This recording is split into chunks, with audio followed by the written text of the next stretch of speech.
Good morning all of you. आज हम पढ़ते हैं एनसीईआरटी क्लास 6 का लेसन नंबर 10, जिसका नाम है कृषिकः कर्मवीरा। देखो, कृषिकः कर्मवीरा का अर्थ, कृषिका का अर्थ होता है किसान और कर्मवीरा का मतलब अपनी मेहनत से काम करने वाला, लगातार काम करने वाला। ठीक है, तो इसका अर्थ है कर्मवीर किसान। देखिए, पहला हमारा श्लोक है वो इस तरह है। सूर्यस्तु तप्तुः मेघा वा वर्षन्तु विपुलं जलम कृषिकः कृषिको नित्यं शीतकाले अपि कर्मठौ। हमारे इस श्लोक में यहाँ पर हमारा जो भारत है वो एक कृषि प्रधान देश है, और यहाँ पर कृषि प्रधान देश होने के कारण ही इन श्लोकों के माध्यम से हमारे किसानों के बारे में यहाँ पर बताया गया है कि वो कैसे गर्मी में, चाहे गर्मी हो चाहे सर्दी हो, फिर भी वो हमेशा काम करते रहते हैं, वो कभी भी नहीं रुकते। तो पहला श्लोक है, देखो, सूर्य है, पहले इसका अन्वय है और इसका हिंदी देखो। चाहे मतलब सूर्यस्तु तप, सूर्य प्लस में तपतु, चाहे सूर्य कितनी भी गर्मी पैदा करे, मेघा वा, या जो मेघ होते हैं बादल, वर्षन्तु होते हैं वर्षाएं, विपुलम बहुत अधिक, जलम मतलब जल। पहली लाइन की बन गई कि चाहे, है ना, सूर्य कितनी भी गर्मी पैदा करे और चाहे जो बादल हैं वो कितना भी जल बरसाएं। कृषिकः कृषिको हो, यहाँ पर कृषिके तो लिया गया है किसान के लिए, और कृषिको लिया गया है उसकी पत्नी के लिए। नित्यम मतलब होता है हमेशा, शीतकाले अपि होता है ठंड में भी, कर्मठौ मतलब कर्मशील। जो किसान और किसान की पत्नी है, इनकी जो किसान दंपति है वो हमेशा ठंड में भी काम करते रहते हैं। ठीक है, ये है हमारा दूसरा श्लोक, जिसमें बताया गया है ग्रीष्मे शरीरम स स्वेदम शीते कंपमयम सदा हलेन च कुदालेन तौ तो क्षेत्राणि कृषतः। ग्रीष्मे मतलब देखो यहाँ पर अन्वय कर दिया गया है, ग्रीष्मे शरीरम संवेदम शीते कंपमयम भवति तौ तु हलेन कुदालेन च सदा क्षेत्राणि कृषतः। देखो, ग्रीष्म मतलब होता है गर्मी में, शरीरम मतलब शरीर से, चाहे गर्मी में वो जो किसान दंपति होते हैं, चाहे गर्मी में कितने भी पसीने आए, शरीरम मतलब शरीर से, और संवेदम का होता है अर्थ पसीना। शीते कंपमयम सदा, देखो चाहे, है ना, कितनी भी गर्मी हो, चाहे है कितनी भी गर्मी लगती हो उनको, कितने भी मतलब गर्मी के कारण पसीना आता हो उनके शरीर से। शीते कंपमयम सदा, और उनका जो शरीर है वो ठंड में चाहे कितना भी कपकपाता हो।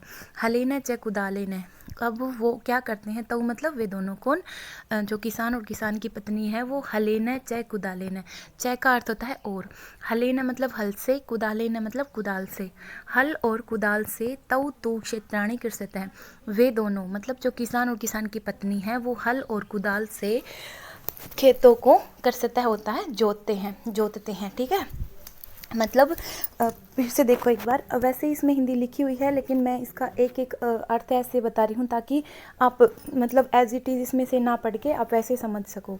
ठीक है, देखो, चाहे गर्मी में उनके शरीर से कितना भी पसीना आए, शीते कंपमयम सदा, और सदा उनका जो शरीर है वो ठंड से कांपता रहता है, फिर भी वो, तो मतलब वे दोनों जो किसान और किसान की पत्नी है हल और कुदाल से खेतों को जोतते रहते हैं, अर्थात काम करते रहते हैं।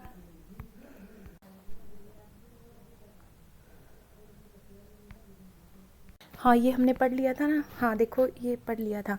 पैरों में पादयोर न पत्राणे शरीरम शरीरे वसनानि नो, और निर्धनम जीवनम कष्टे सुखम दूरे ही तिष्ठति। पैरों में जूते नहीं होते, शरीर में कपड़े नहीं होते, किसानों का जीवन जो है वो निर्धन ही रहता है, कष्ट में रहता है, वो सुख तो उनके जीवन से बहुत ही दूर रहता है। देखना, नेक्स्ट है हमारा, गृहम जीर्णम न वर्षासु वृष्टिम वारितुम समम तथापि कर्मवीरत्वम कृषिकाणाम न नश्यति। देखो, गृहम होता है घर, जीर्णम होता है पुराना, वर्षासु मतलब वर्षा को, वृष्टि मतलब रोकने, वृष्टि मतलब वर्षा, और वारितुम होता है जल, समम मतलब होता है योग्य, तथापि होता है फिर भी, कर्मवीरत्व मतलब उनके काम करने की जो कर्मता है, उनकी कर्मनिष्ठता, कृषिका नाम कृषि किसान, और न नश्यति मतलब खत्म नहीं होता। देखो अब पूरे श्लोक की क्या बनती है, गृहम जीर्णम न वर्षासु वृष्टिम वारितुम समम।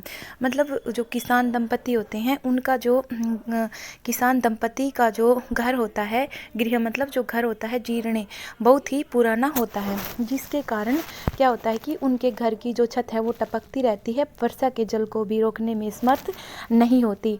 तथापि फिर भी देखो, ऐसी सिचुएशन में भी जब आदमी का घर टपकता हो, फिर भी वो जो किसान है, तथापि कर्म वीरत्वम, फिर भी उनके काम करने की जो निष्ठा है, काम करने की जो कर्तव्य है उनका, वो कृषिकाणाम न नश्यति, कृषिकों का कभी भी नष्ट नहीं होता। देखो, उनका घर बेशक पानी से टपकता हो, उनके छत इतनी कमज़ोर हो कि पानी भी ना रुकता हो बारिश का, फिर भी वो क्या करते हैं, काम में करने का, खेत में काम करने का क्या रखते हैं, जज्बा रखते हैं। तो यहाँ पर किसानों की कर्मता के बारे में बताया गया है। नेक्स्ट हमारा जो श्लोक है वो देखिए, तयो श्रमेण क्षेत्राणि सस्य पूर्णानि सर्वदा धरित्री सरसहा जाता या शुष्का कंटकावृता। देखो, तयो श्रमेण है मतलब उन दोनों के, तयो यहाँ पर दिया गया है किसान और किसान की पत्नी के लिए, उन दोनों के, किसान और किसान की पत्नी के परिश्रम से जो खेत हैं, जो क्षेत्राणी मतलब खेत, सस्य पूर्णानी होता है फसल से युक्त, सर्वदा हमेशा, जो किसान की पत्नी, किसान और किसान की पत्नी होती है, उसके कारण ही, उनके परिश्रम के कारण ही जो क्या होते हैं, जो खेत होते हैं वो फसल से लहलाते रहते हैं। धरित्री सरसा जाता या शुष्का कंटकावृता, उनके परिश्रम से ही, धरित्री का अर्थ होता है धरती, पृथ्वी माँ, सरसा मतलब फसल से युक्त हो जाती है। उनके परिश्रम के कारण ही वो जो धरती है वो फसल से युक्त होती है, चाहे वो धरती कैसी हो, चाहे शुष्का, चाहे वो सूखी धरती हो, चाहे वो कंटकावृता मतलब कांटों से भरी हो। ठीक है, अगर ज़मीन सूखी है या कांटों से युक्त है, फिर भी ऐसी ज़मीन को भी कृषक, जो किसान है, वो अपनी मेहनत से क्या कर देते हैं, हरी भरी बना देते हैं। ठीक है, नेक्स्ट हमारा जो श्लोक है, साकमन्नं फलं दुग्धम दत्वा सर्वेभ्य एव तौ शुधा तृषा कुला नित्यम विचित्रौ जन पालकौ। देखो, यहाँ पर बताया गया है कि जो तौ मतलब हम पीछे से उठाएंगे, पहले अन्वय करेंगे इसका, तौ सर्वेभ्य एव साकम अन्नम फलम दुग्धम च दत्वा नित्यम सुधा तृषा कुला तौ विचित्रौ जन पालकौ। देखो, जन पालक होता है, जैसे भगवान हमारे लिए हमारा पालन पोषण करता है, तो हमारे लिए भगवान जन पालक है, लेकिन ऐसे ही किसान भी हमारे लिए क्या है, एक जन पालक के रूप में है। क्यों? क्योंकि जो हमारा जीवन का आधार है, अन्न है, और वो अन्न हमें किससे मिलता है, सिर्फ किसान से। अगर एक भी किसान ना हो हमारे वर्ल्ड में या हमारे आसपास, तो क्या हम भोजन कर सकेंगे? नहीं ना, क्योंकि अन्न ही पैदा नहीं होगा तो हम भोजन कैसे करेंगे। ठीक है, तो इसलिए हमें यहाँ पर हमें क्या बताया है, क्या कि हमारे जो किसान हैं वो हमारे लिए जन पालक के समान है। देखो, अब हमारा श्लोक देखिए, शाकमन्नम फलम दुग्धम दत्वा, जो हमारे किसान और किसान की पत्नी है वो सभी लोगों को क्या क्या देते हैं, सब्जी, शाकमती सब्जी, अन्न होता है अन्न, फल दूध, दत्वा सभी को दे करके। ठीक है, मतलब जो किसान और किसान की पत्नी है वो सभी को अन्न, फल, दूध आदि दे करके स्वयं क्या करते हैं, सुधा तृषा कुला मतलब खुद भूखे, सुधा होता है भूखे, तृषा मतलब प्यास से, आकुल मतलब बेचैन, खुद भूख प्यास से बेचैन रहते हैं, नित्य मतलब हमेशा, मतलब हमें तो क्या देते हैं, ये सभी चीज़ प्रदान करते हैं और खुद हमेशा भूख और प्यास से बेचैन रहते हैं। विचित्र जन पालक है, ये जो दूसरे मतलब खाने पीने की दूसरों को जो चीज़ उपलब्ध कराते हैं, ये जो किसान बहुत ही विचित्र हैं, ये कितने अद्भुत हैं, जो क्या करते हैं, खुद तो भूखे प्यासे रहते हैं और ये सभी को खाने की वस्तुएं प्रदान करते हैं। देखिए, अब हम इसका अभ्यास करते हैं।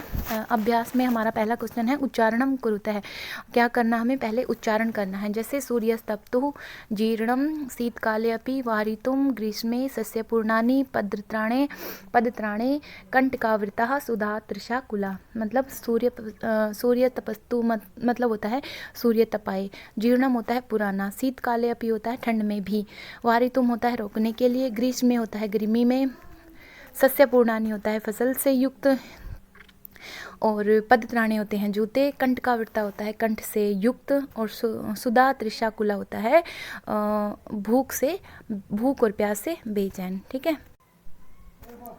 नेक्स्ट जो क्वेश्चन है वो श्लोकान जो जत मतलब श्लोकों को मिलाना है। पहले हमें श्लोक पढ़ना पड़ेगा और उसके बाद हमें उससे मिलान करना पड़ेगा। मैंने यहाँ पर मिलान किया हुआ है। जैसे गृहम जीर्णम न वर्षासु, जो किसान का जो घर होता है, जीर्णम न वर्षासु बहुत पुराना होता है, जिसके कारण कि वो वर्षा के जल को वृष्टिम वारितुम समम, वर्षा के जल को रोकने में समर्थ नहीं होता। हलेन च कुदालेन, हल और कुदाल से, तौ तो क्षेत्राणि कृषते हैं, मतलब वे दोनों क्या करते हैं, खेतों को जोतते हैं। हलेन च कुदालेन, हल और कुदाल से। तीसरा मिलान होगा पद योर न पदत्राणे, मतलब पैरों में उनके जूते नहीं होते। शरीरे वसनानी नो, और उनके शरीर पर कपड़े भी नहीं होते। तयो श्रमेण क्षेत्राणी, उन दोनों के परिश्रम से ही जो खेत होते हैं, शस्य पूर्णानी सर्वदा, हमेशा जो फसल होती है, जो खेत होते हैं वो फसल से युक्त होते हैं। दरिद्री सरसा जाता, जो धरती है वो फसलों से युक्त हो जाती है, चाहे वो शुष्क कंटका वृता, चाहे वो सूखी हो, चाहे वो कांटों से युक्त हो, कैसी भी भूमि हो, वो जो है फल से युक्त हो जाती है। किससे के कारण, मतलब किसान की मेहनत के कारण। ठीक है, ये हाँ इससे मिलेगा। ठीक है, ये देख लेना। नेक्स्ट हमारा जो श्लोक है, देखिए नेक्स्ट हमारा जो क्वेश्चन है, अब यहाँ पर लिखा है कि उपयुक्त कथनानाम समक्षम आम, अनियुक्त कथनानाम समक्षम न लिखत है। मतलब जो उपयुक्त कथन है उनके आगे तो हमें आम लिखना है, और जो अनुपयुक्त, जो उपयुक्त नहीं है, ठीक है, अनुपयुक्त है, उनके आगे हमें न लिखना है। ठीक है, जैसे यहाँ पर दिया गया है, कृषिका शरीर शीतकाले अपि कर्मठा भवन्ति, जो किसान लोग हैं वो ठंड के समय में भी कर्मठा भवन्ति, मेहनती होते हैं, कर्मठ होते हैं। तो ये सच बात है, तो इसके आगे हम हाँ लिखेंगे। हाँ संस्कृत में हम आम बोलते हैं, तो आम। कृषिका हलेन क्षेत्राणी न कृषन्ति, मतलब इसमें दिया गया है कि जो किसान हैं हल से क्षेत्रों को मतलब खेत को नहीं जोतते हैं। तो ये गलत बात है, क्योंकि कृषण जो कृषिका होते हैं, कृषक जो होते हैं, वो हल से ही क्षेत्र को क्या करते हैं, कृषन्ति मतलब जोतते हैं। तो न, गलत है ये। नेक्स्ट है कृषिका सर्वेभ्य अन्नम यच्छन्ति, जो किसान है सभी को अन्न देते हैं। ये बात सही है, इसलिए हम आम लिखेंगे। कृषिकाणाम जीवनम कष्टप्रदम न भवती, बताओ क्या ये बात ठीक है कि किसानों का जो जीवन है कष्टपूर्ण नहीं होता है? भाई कष्टदायक होता है उनका जीवन, तो ये बात गलत है, हम न लिखेंगे।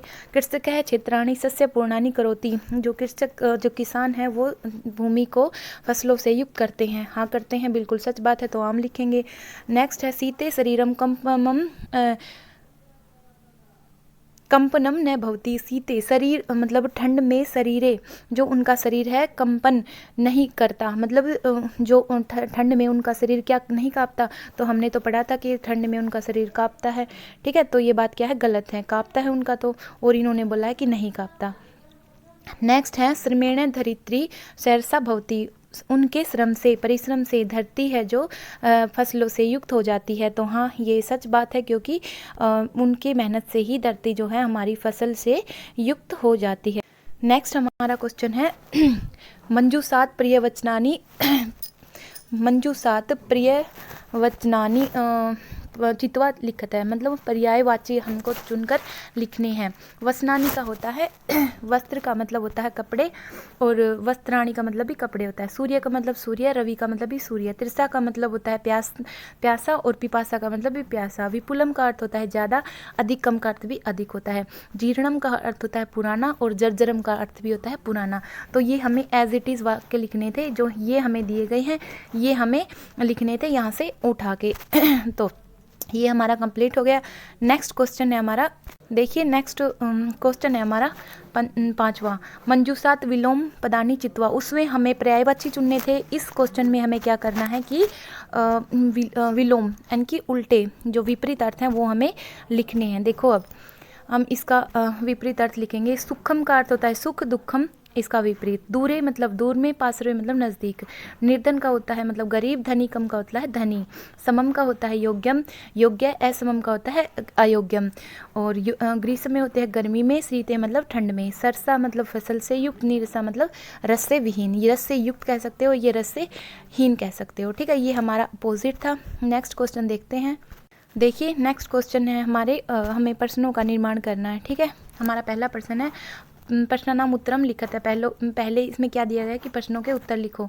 तो क्वेश्चन है हमारा कृषका केन क्षेत्राणि कृषन्ति, जो किसान है किसके द्वारा क्षेत्रों भूमि को जोतते हैं। तो उत्तर होगा कृषका हलेन कुदालेन क्षेत्राणि कृषन्ति, मतलब वो जो किसान है वो हल और कुदाल से भूमि को जोतते हैं।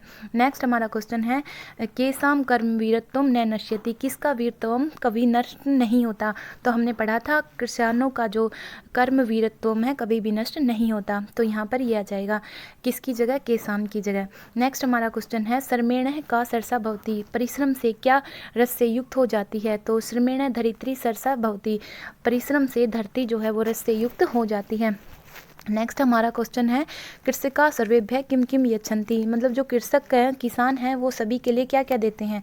तो हमने पढ़ा था कृषका सर्वेभ्य साकम अन्नम फलम दुग्धम च इति यच्छन्ति, किसान हमारे लिए सब्जी अन्न फल दूध आदि देते हैं। कृषका दूरे किम तिष्ठन्ति, किसान से कृषकात, किसान से हमेशा ही क्या दूर रहता है। कृषकात दूरे सुखम तिष्ठति, किसान से दुख सुख हमेशा दूर रहता है। ठीक है, ये हमारा छठा क्वेश्चन था।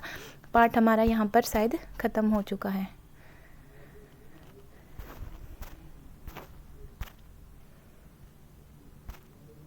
Thank you.